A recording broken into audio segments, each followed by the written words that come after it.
Hello there, explorers, and welcome back. My name is Aquamanson, and today we're going to be going over the newest post-launch feedback / newest patch notes. Let's go. Alright, first let's start off with the Dev Diary, number 15, the post-launch feedback. Hello, explorers. A huge thank you to everybody who supported Into the Radius 2 on early access launch, and thank you for sharing your impressions and feedback. This is the essence of developing a game in early access. We see your comments, reviews, posts, and are working to process and respond to all of them as best we can. There's also a lot of suggestions and criticism that we'll gradually address and take into account going forward. Some of the issues you pointed out have already been fixed in the patch notes 0.10.1 released earlier today. We've taken a look at that. Now, we'd like to clarify more frequent issues raised so far and what we're doing or have done about them. Alright, so first up we got the day and night cycle. First of all, in patch 0.10.1, we slowed down the passage of time in the radius locations. It was indeed too fast, and this change is already in the game. Okay, cool. So I did notice that not only would you get about 2 or 3 days between the radius, but time when you're in the radius ends up going much faster.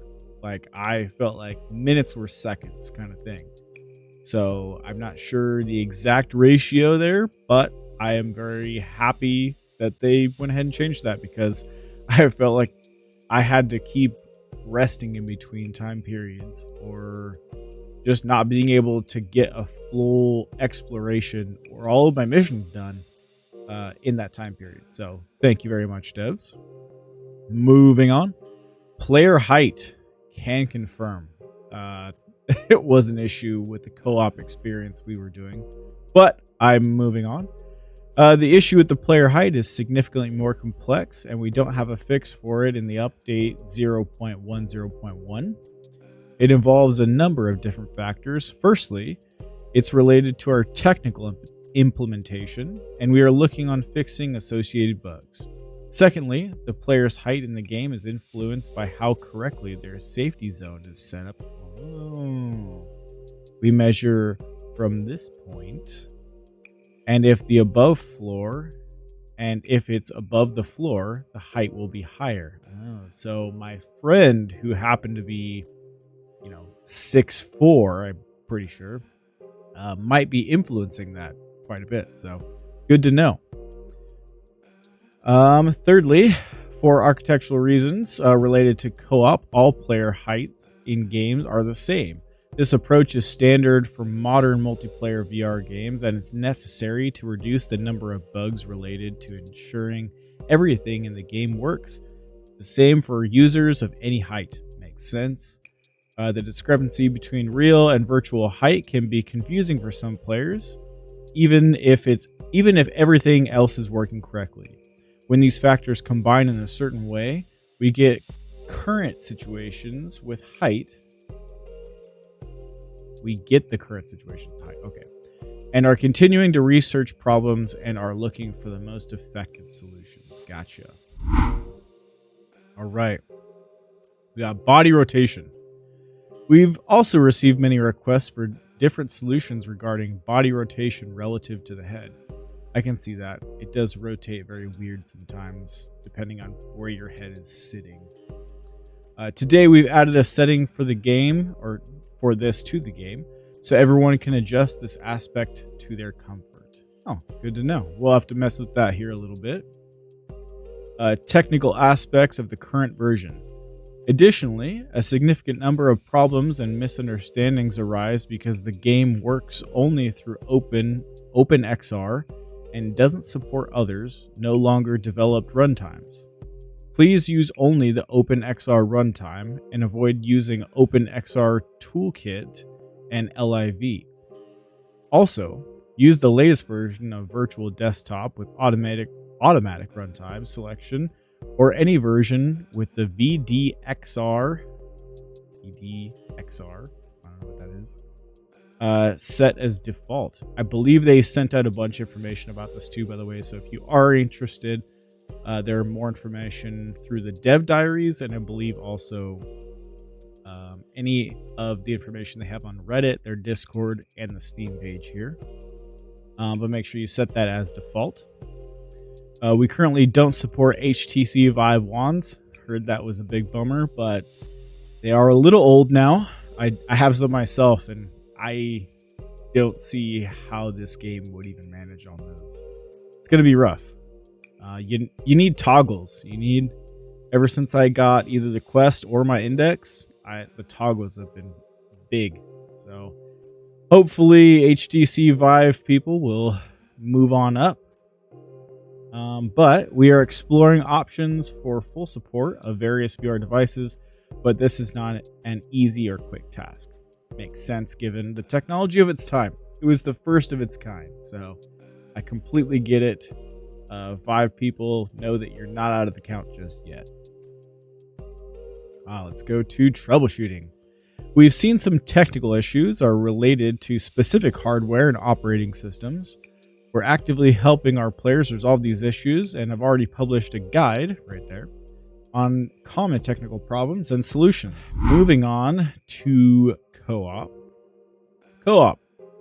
Regarding all the issues in co-op, as we've warned, it is in beta, and we'll be working on it. I apologize, until full release. We continue to work on its stability and proper synchronization, and in update 0.10.1, we fixed some bugs related to it. The rest are in progress. We move along to the base. We are aware that not everybody is happy with the new base.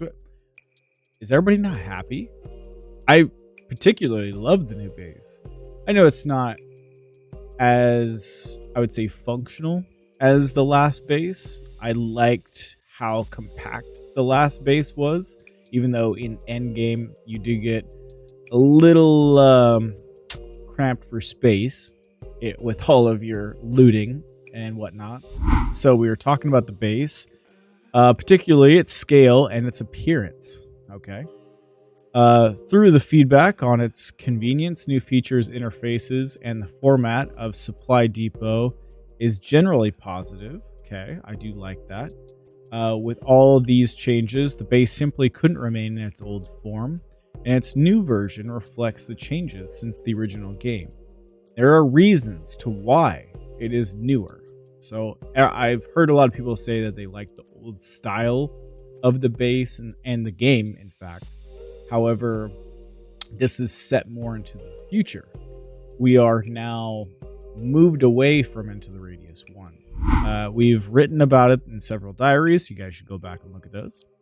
And the theme will be further explored in the game later. Okay. In any case, thank you for the feedback. And work on the base is not finished. Not finished. I like that. I like to hear that.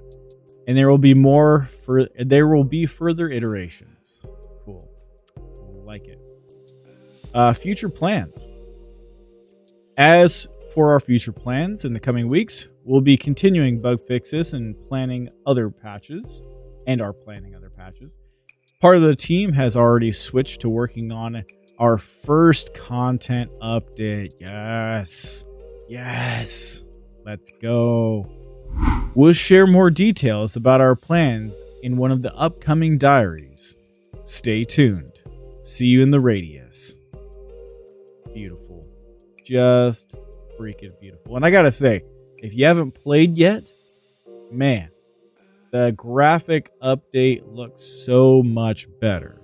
Just straight up, your guy, the gear, the world, the environment feels so much better. So we're off to a better start than we were with the first Into the Radius, obviously. But since we have such a good base, this game is going to be so freaking good. So just you wait and see. All right. Patch 0.10.1. Let's get into it. All right. First up, we got some settings. I think we already talked about some of these. Body rotation now locks to the head or locks to head when looking down, but this can be switched back to the hybrid rotation in the settings. Okay, good to know. Another settings, added virtual stock options. That's good. Thank you. Crash, fixed a rare crash when transitioning from facility to forest. I wonder if that's just solo or co-op. Not sure. Crash, fixed a rare crash occurring right after the tide. Also good fix. Crash, fixed a crash that occurred at mission completion. Ugh. Crash, fixed crash after dying on parallel bars. I believe actually these are referring to the bars outside in the little gymnasium part you have in the base now. I didn't crash. I just died instantly. And that has happened actually through ladders and, to be honest, anything that you use to climb with. So hopefully we see some of that fixed. But that's good to know. I'm glad. Oh, I guess I'm glad my game didn't crash, but that was fixed overall. Ugh. And like I said, many bugs right now. Feel free to report everything. There's just such a list. But such a good game. Such a good game. Let's see. Reduce the sensitivity of the stick reaction to jumping and crouching to minimize accidental jumps and crouches when turning. The parameters are now the same for both left and right-handed players. Very nice. I didn't notice so much the sensitivity. However, maybe it'll just work better now. We'll see. I'll have to test that out. All right. Player no longer gets killed when climbing. Yes, this is exactly what I was asking for. This has happened. So I have lost so much gear to just climbing. It's ridiculous. All right, next up, player. The ability to sprint no longer disappears when changing dominant hands in the settings. Okay, good to know. I'll have to ask my partner if he notices any difference. He uses left-handed.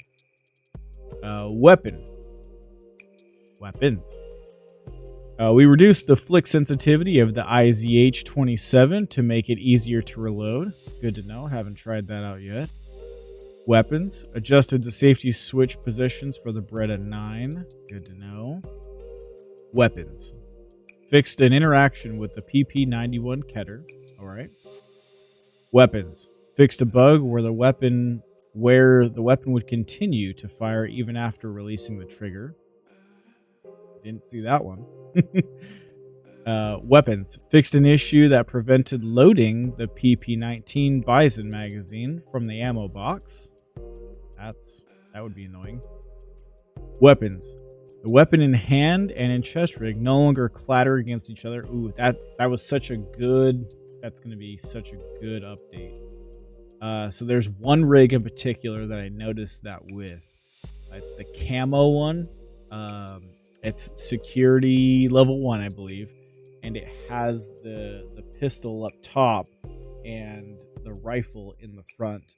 And those would just bang off each other all the time, all night and day, baby. I just could not handle that. So I could not use that rig. But that might fix it.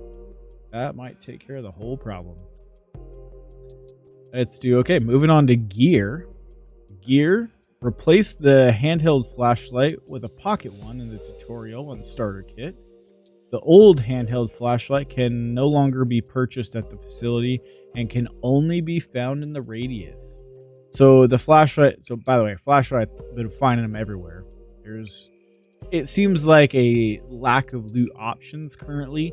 So where there is some loot that I feel like it's just placed as a placeholder in the time being, and I feel like the flashlight has been the biggest placeholder of anything.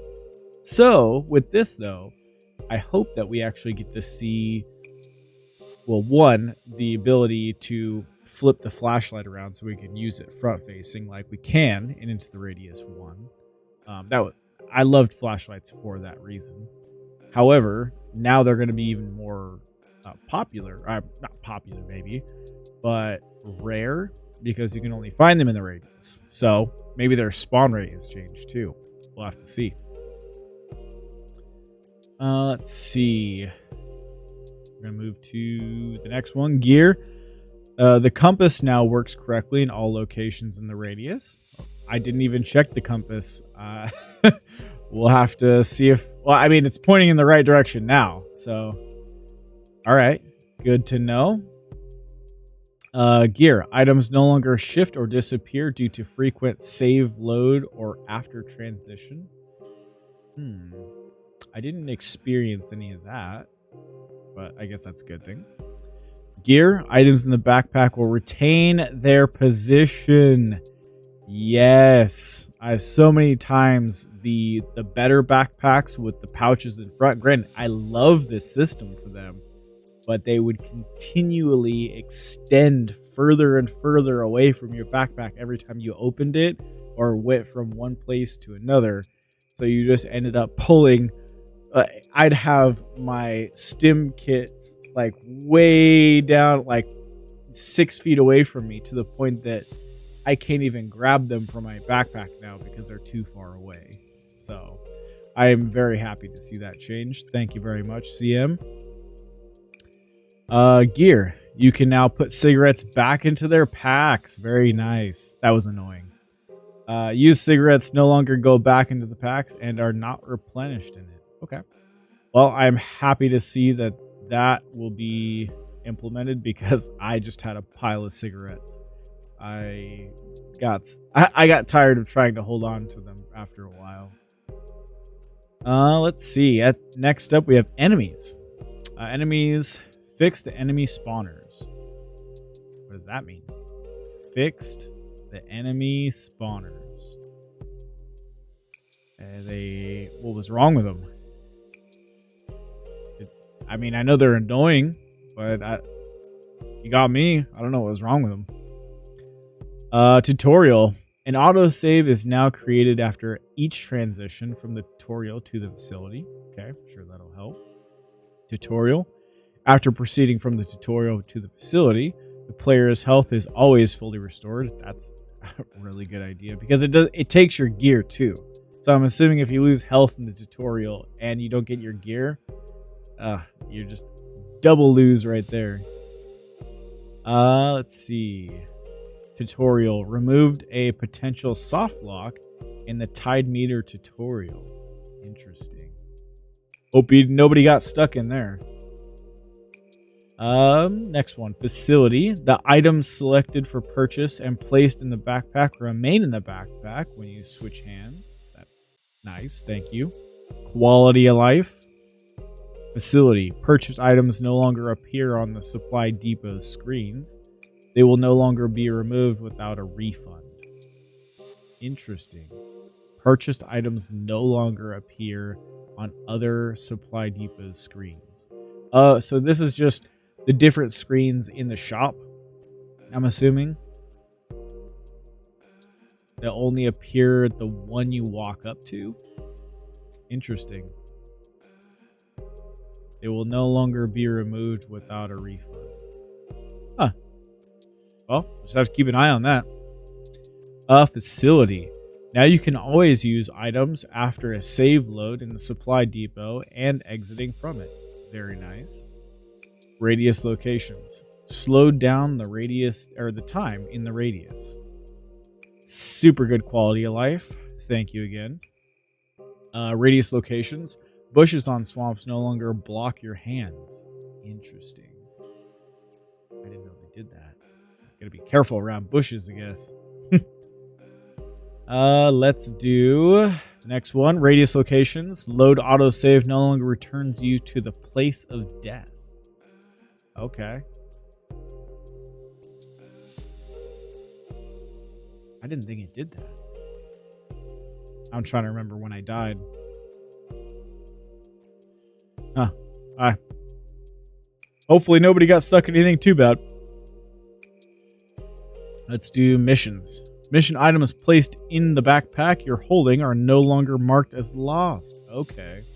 So sometimes that would happen too, and you'd have to pull the item out in order for it to become found again. So interesting. Glad they are fixing that as well. Let's go to co-op. There we go. Fixed client crash when loading the IZH27. So there was a client crash in the co-op just by loading it. Oof. All right, moving on. Co-op. The guns held in two hands appear to behave the same for both the host and the client. The guns held in the two hands appear and behave the same for both the host and the client. That's hilarious. That's actually really funny. I wish I had experienced that. I wasn't even paying attention to it. Huh. Good to know. Let's move on. Co-op fixed the playback of the gunshot sounds for mimics and explorers for both the clients and the host. Okay, good to know. It's just overall quality. Co-op, the clients can now always purchase items independently, and the host is able to see the selected items. Okay, so that was also an issue. Partner could not purchase anything in the store, and we had to essentially purchase everything through me and then get out of the store, and then we could, exchange what we wanted after that. So we're working around some co-op bugs right now. It's all right. But good to know. I'm glad they can now do that on their own. Co-op. Artifact Nest states are now correctly shown to all participants. Okay. I didn't know they weren't, but good to know. I guess I should be asking my partner a little bit more questions, I should say. But he's just learning the game. He didn't know too much yet. Co-op. Enemies no longer duplicate after a host respawns. This is what I was talking about too. They get kind of wild, especially if you keep dying. No bueno. Just got to say that. Please note that extra enemies will only disappear after the tide. Okay. So if it does happen, you still gotta wait till after the tide, which I kind of assumed anyways. Main menu. Fixed a bug that didn't let you use the main menu. That's probably a good one to fix. The main menu bug that didn't let you use the main menu. Not too bad. Good job. Optimization, improved GPU performance. I do feel like that's going to help out a lot of people that are struggling with technical issues. So thank you again, CM. Pricing, updated the price of the game in Poland. Okay. Must not have been shown up properly. And last but not least, fixed a whole lot of visual bugs. There is probably more than we can count, but I am glad that they are working on everything that they can. But that is it. That is everything for the patch notes. We also got a hot fix. Hotfix 0.10.2. Fix flickering screen issues affecting some users after 0.10.1 patch. We weren't done just yet. All right, looks like that's it for our post-launch feedback / patch 0.10.1. It's been a hell of an update. We got lots more to go, but CM Games, you're doing great. You're approaching the big updates and patches that we need, and just keep it up. Keep listening, and we know you're going to make a great game. But until then, that's all we got for now. I hope everybody did enjoy this, and I'll catch you in the next one. Take care.